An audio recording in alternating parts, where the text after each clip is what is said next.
persidangan tadi Bang, Pak Ya. Niki bilang ada kejanggalan Bang, seperti apa Ya, Bang? kejanggalan menurut Niki, semua yang diuraikan itu adalah sebuah perbuatan orang lain, tapi kenapa ada di dalam dakwaan dia? Anda bisa mendengarkan tadi, ada beberapa peristiwa dan kejadian itu dilakukan orang lain. Tapi ada di dalam dakwaan Niki, seolah-olah Niki yang melakukan, atau bagian dari persoalan tersebut. Itulah yang menjadi masalah dan nanti pada persidangan minggu depan kita mengajukan eksepsi. Anda tunggu aja hari Selasa, insya Allah jam 10 saya akan mengajukan eksepsi secara terperinci satu persatu. Yang terpenting, clear tadi dengan adanya pembacaan dakwaan maka secara sah tidak ada tindak pidana pemerasan. Jadi saya kasih waktu 7 kali 24 jam untuk segera minta maaf kepada Nikita Mirzani. Ya, itu yang saya sampaikan dan ini permintaan Nikita Mirzani karena dia sudah mendengar sendiri tidak ada tindak pidana pemerasan karena selama ini selalu dikategorikan Nikita telah melakukan pemerasan. Nikita minta dalam waktu 7 kali 24 jam segera meminta maaf kepada Nikita Mirzani karena selama ini menyatakan Nikita telah melakukan pemerasan. Seperti itu ya. Kalau pihak sana tidak mau Itu urusan nanti, urusan hukum yang akan bekerja. Ya, karena kalau kita minta supaya minta maaf itu kan urusan moral. Tapi kalau tidak mau urusan hukum yang akan berjalan seperti itu ya. Oke, ada lagi yang mau ditanyakan? Minggu depan eksepsi Anda tunggu eksepsinya seperti apa saja. Bang, poin-poin apa saja Bang yang menurut kita itu bualan Bang tadi pas Yang dibilang ada halusinasi, contohnya bahwa terkait dengan orang yang disebutkan tadi itu ada beberapa peristiwa tindakan orang lain tapi ada di dalam dakwaan dia. Makanya Nikita heran, ini yang melakukan orang lain tapi kenapa ada di dakwaan saya gitu loh. Itu yang Nikita bilang dan sebagian itu adalah tidak benar. Makanya dikatakan bahwa korban ini halusinasi. Seperti itu tadi bahasanya. Korban itu halusinasi katanya Nikita Mirzani tadi. Bang, tadi disebutkan terkait aliran dana. Ini Nikita sendiri menyikapinya seperti apa, Bang? Nanti itu pembuktian, gampang lah itu. Kan Nikita itu bukan orang nggak punya pekerjaan. Dia sekali live itu bisa miliaran, bisa ratusan juta. Nanti saya bisa buktikan, itu urusan kecil lah, membuktikan pekerjaan Niki, penghasilan Niki itu urusan gampang. Yang jelas Niki bukan orang tidak punya pekerjaan. Dia sekali live bisa jutaan, bahkan dia dikontrak bisa miliaran. Itu kecil lah, uang 4 miliar itu kecil. Daripada kontrak dia yang hampir 15 miliar dan sebagainya. Seperti itu. Bang Fahmi, tadi disebutkan ada yang dihapus Bang saat pembacaan dakwaan itu apa Bang? Ya, percakapan menurut Niki dihapus, tapi yang terpenting bukan itu, adanya pergantian pasal. Pasal yang selama ini disangkakan, pasal yang dilaporkan adalah pasal pemerasan 368. Sampai Nikita ditahan, semuanya pasal adalah 368 tentang pemerasan. Tapi begitu masuk dalam surat dakwaan, makanya saya katakan saya ingin mendengar. Karena begitu saya mendengar dan itu dinyatakan sah di dalam, disampaikan di dalam persidangan, maka surat dakwaan itu sah. Dalam surat dakwaan yang kedua itu adalah tindak pidana pencemaran nama baik. Tindak pidana pemerasannya sudah tidak ada, dihapus oleh jaksa penuntut umum. Oleh karena itu selama ini laporannya adalah tindak pidana pemerasan, proses hukumnya terkait dengan tindak pidana pemerasan, berita yang berkembang terkait dengan tindak pidana pemerasan, Nikita minta 1 kali 7 jam, 7 kali 24 jam, mohon maaf. Segera minta maaf.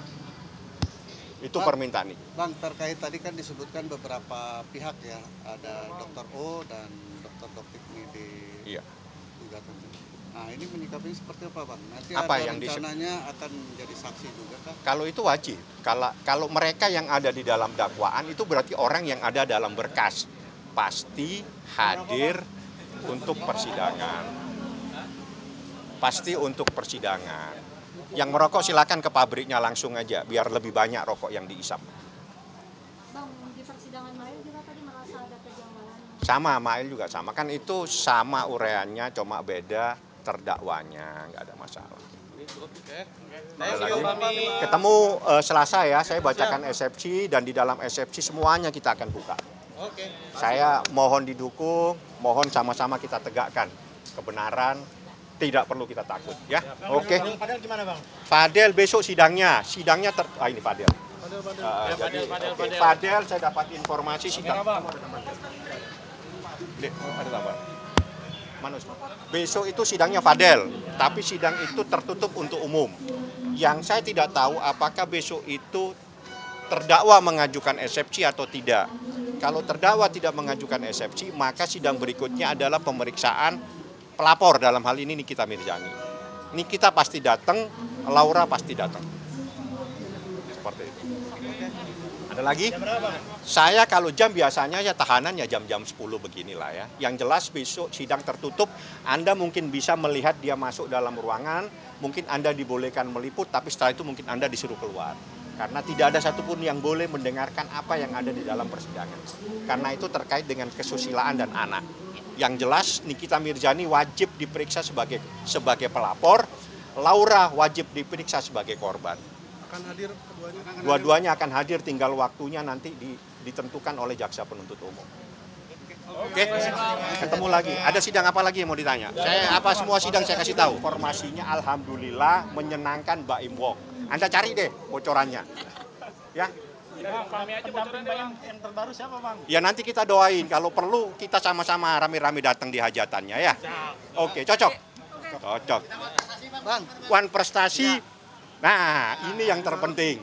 Sebetulnya di gugatan itu sudah ada persoalan itu. Itu ada uang 4 miliar. Jadi gini, di dalam persoalan hukum, ini semua supaya paham. Jadi jangan bingung dengan gugatan saya, dibaca saja yang baik, kalau bingung dijawab saja. Jadi jangan kalang kabut begitu digugat, ya. Jadi belajar aja yang pinter, biar tahu perjanjian itu bisa lisan, bisa tertulis. Ya, itu saja yang harus dipahami. sidangnya sendiri Bang? Sidangnya tanggal 1. Di tanggal 1 itu nanti saya akan pertemukan dengan Nikita Mirzani. Berarti bareng juga? Bareng. Memang saya minta tanggal 1. Supaya bertemu. Ya, tanggal 1 ya. Kali ya, mediasi. Iya deh ya. Tanggal 1 mediasi, nanti saya minta diketemukan sama Niki. Nah, kayaknya hakim mediator setuju, makanya ditunda tanggal. Dan saya minta datang. Nggak usah takut, datang saja, nggak ada masalah kok. Ini cuma urusan digugat aja. Datang aja, kalau memang keberatan ya keberatan kan gitu. Karena itu berdasarkan peraturan Mahkamah Agung wajib hadir. Jadi yang wajib hadir itu bukan pengacaranya, jangan pengacaranya yang sibuk ke pengadilan. Yang harus datang itu adalah pihak yang digugat, wan prestasi yang harus hadir. Cukup 1 aja, nggak usah, kalau perlu begitu datang prinsipalnya ketemu dengan para pihak, ya udah lawyer-lawyer ini keluar aja biar mereka yang membahas masalah. Karena peraturannya seperti itu, jangan lawyernya yang sibuk datang ke pengadilan, ya. Bang, hari ini kuasa hukumnya juga datang ke Polda. Ya, ini kan pengadilan terbuka untuk umum. Di Polda? Iya. Serius? Laporan di Krim, Bang Fahmi yang di Krim. Kenapa saya? Melengkapi berkas katanya. Oh itu, coba ditanya sama penyidik ya. Yang jelas korbannya ada 4. Kalau memang kurang saya tambahin lagi. Ya, yang jelas tadi Nikita sudah pesan 7 kali 24 jam. Segera minta maaf. Karena tidak ada tindak pidana pemerasan yang selama ini disampaikan kepada masyarakat.